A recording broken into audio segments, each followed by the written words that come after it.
Halo Belok, Gunung Merapi memuntahkan awan panas guguran beberapa waktu setelah terjadi gempa tektonik berpusat di sekitar Klaten, Selasa 27 Januari 2026.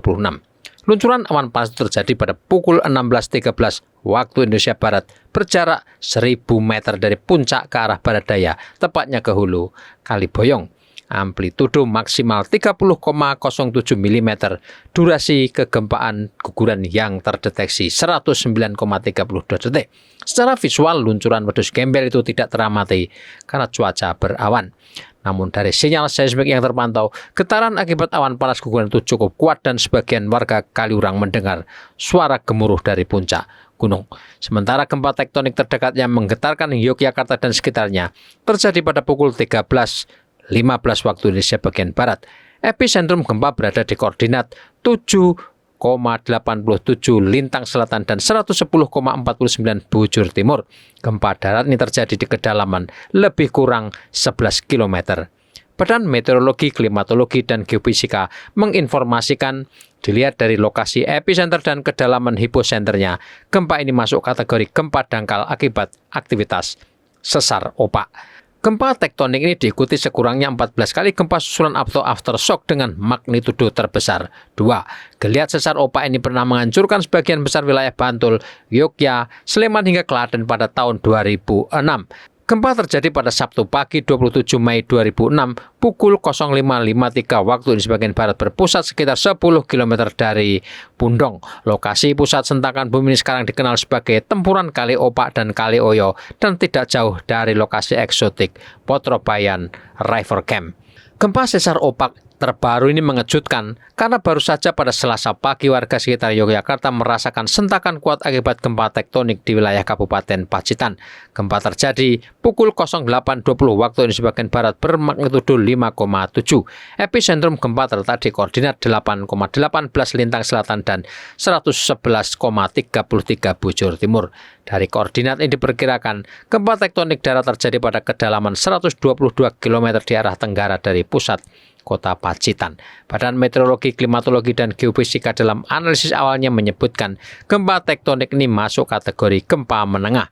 Terjadi karena aktivitas deformasi batuan dalam lempeng. Hasil analisis mekanisme sumber menunjukkan gempa ini memiliki mekanisme sesar naik. Gempa bumi ini selain kuat dirasakan di wilayah daerah istimewa Yogyakarta dan sekitarnya, juga dirasakan di Ponorogo, Madiun, Nganjuk, Malang, Tulungagung dengan intensitas 3 hingga 4 mmi. Intensitas lebih rendah terekam getaran di Bali, Jember, Mojokerto, Purworejo, Semarang, dan Pasuruan. Nah, pertanyaan sekarang adalah, benarkah dua gempa kuat ini mempengaruhi aktivitas vulkanik Gunung Merapi? Benarkah luncuran awan panas guguran Merapi pada Selasa sore menjadi akibat langsung guncangan bumi di Pulau Jawa bagian tengah ini? Tentu jawabannya tidak bisa sederhana. Ada banyak parameter untuk menentukan apakah gempa tektonik itu mempengaruhi secara langsung letusan gunung berapi. Ada yang mempercayai gempa tektonik akan langsung berpengaruh pada erupsi gunung berapi, apalagi jika pusat gempanya berdekatan dengan gunung yang sedang aktif. Gempa tektonik yang punya potensi berpengaruh langsung harus kuat, sekurangnya magnitudonya 5+ atau di atas 5. Mekanisme pemicunya bisa karena guncang dinamis magma, kegagalan struktural saluran magma, atau perluasan gelembung gas di dapur magma. Meskipun jarang terjadi, gempa tektonik bisa memicu letusan gunung berapi beberapa hari atau minggu setelah peristiwa seismik tektonik itu. Syaratnya, gunung berapi dekat lokasi gempa dalam kondisi bertekanan tinggi atau memiliki volume magma yang bisa meletus dalam jumlah signifikan. Kedua, tekanan dinamis. Gelombang seismik dapat menyebabkan magma di dapurnya bergetar atau bergolak dan mengubah pertumbuhan gelembung atau vesikulasi. Ketiga, deformasi permanen pada tanah dapat melepaskan saluran vulkanik atau menciptakan retakan baru sehingga memungkinkan magma naik karena tekanan dari dalam. Terakhir, kegagalan sistem hidrotermal. Gempa bumi tektonik dapat menggoyahkan sistem hidrotermal di dalam gunung yang kemudian menaikkan tekanan dapur magma sehingga memicu letusan. Dilihat dari fakta dan aktivitas vulkanik Gunung Merapi, tampaknya gempa Klaten dan Pacitan tidak terlalu berpengaruh terhadap erupsi gunung berapi ini. Awan panas guguran yang terjadi Selasa sore merupakan efek harian akibat labilnya kubah lava di puncak barat daya gunung ini.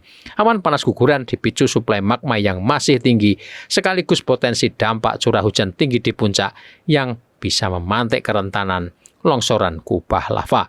Meski terdapat 14 kali gempa susulan atau aftershock gempa Klaten pada Selasa siang, diperkirakan bagian ini merupakan proses alamiah saat sesar opak itu mencapai keseimbangan baru.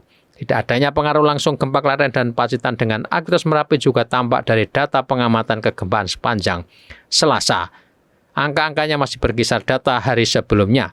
Intensitas kegempaan vulkanik tinggi didominasi gempa guguran sebanyak 114 kali, gempa hybrid atau fase banyak 76 kali, gempa vulkanik dangkal 2 kali dan terekam gempa tektonik jauh sebanyak 16 kali.